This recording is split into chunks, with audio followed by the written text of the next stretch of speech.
I call this meeting of the joint meeting of the Ypsilanti Public Schools and Willow Run Community Schools Boards of Education to order.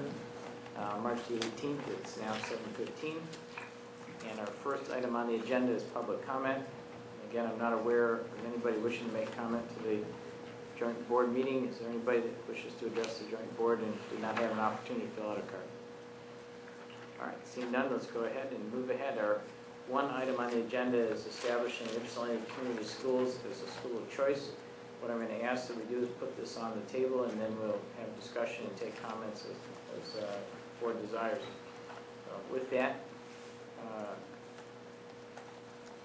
Mr. Myers, you want to put this on the agenda? Put this on the table.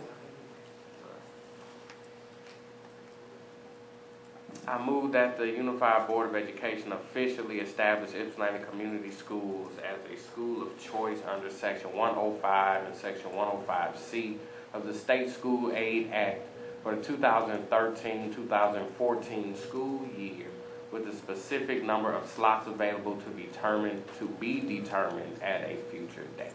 Thank you, Mr. Myers. Is there support for that motion? All right. Are there any questions on this motion? Yes. It was supported by Mr. Ragland, Trustee Ragland. With that, are there any questions on this motion or board comments? Both first choice. It's exactly. You really don't. You know, that's it. That sums up. That's it. Both the Ypsilanti schools and the Willow Run Community Schools were schools of choice, and I think this is perfectly in keeping with our vision of being the first choice for anybody in this area as a place to get their cradle-to-career education.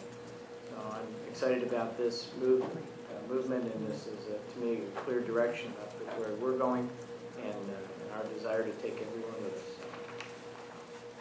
There's no other comments. Motion was properly made by Trustee Myers and supported by Trustee Ragland that the Unified Board of Education officially establish Ypsilanti Community Schools as a school of choice under Section 105 and Section 105C of the State School Aid Act for the 2013-2014 school year, with a specific number of slots available to be determined at a future date. All those in support of the motion signify by saying aye. Aye. Any opposed say nay. And the motion carries unanimously. And that takes us, actually, that concludes the business for this board meeting tonight. Mr. Menzel.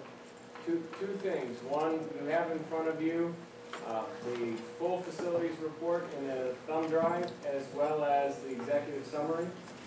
And I wanted to remind you and all the people in the audience that on Saturday, March 23rd, we have a forum to discuss the small learning communities, including potential facility usage. And that will begin at 10 a.m. at New Tech and Artis for those who can make it. And I also believe that that same day we've got students from both school districts participating in an event at EMU. Unless that's been changed, that was my understanding. So we've got a couple of really important events. We'd like people to participate, and I just want to make sure that you have that information. That's my understanding also, and I know that the EMU event will involve Mr.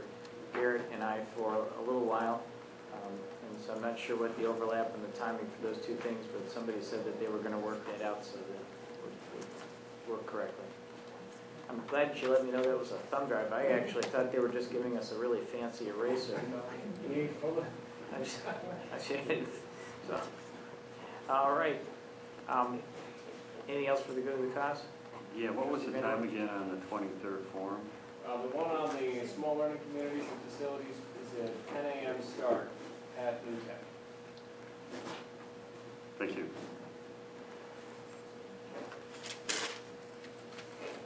All right. There being no further business to come before the board meeting, before the board this evening, we are officially adjourned. Thank you very much to the community and everyone who had an opportunity to join us. Don't get used to that.